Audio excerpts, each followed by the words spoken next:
பிரியா ஆ நீ என்ன பிரியா சாப்பாடு இன்னைக்கா காலையில பழைய சாதம் ஓகே அப்புறம் தொட்டுக்க மாங்காய் ஓகே தம்பிக்கு பாத்தீங்கன்னா ஸ்கூலுக்கு குட்டி சப்பாத்தி ஓகே அவனுக்கு ஸ்நாக்ஸ் வாழைப்பழம் மாதுளைப்பழம் கொஞ்சோண்டு மிச்சர் கொஞ்சம் கேரட் ஓகே இவ்வளவு செஞ்சிருக்கல அம்மாவுக்கு தேங்க்யூ சொல்லு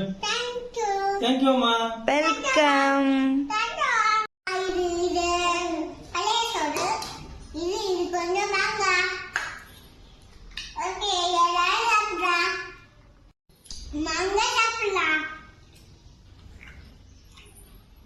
தேங்க்யூ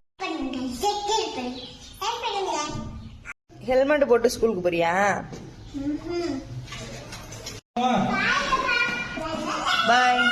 பாய் இன்னைக்கா சப்பாத்தி பச்சை பயிர் கிரேவி அப்புறம் ஆனியன் கேரட் ரைத்தா தேங்க்யூ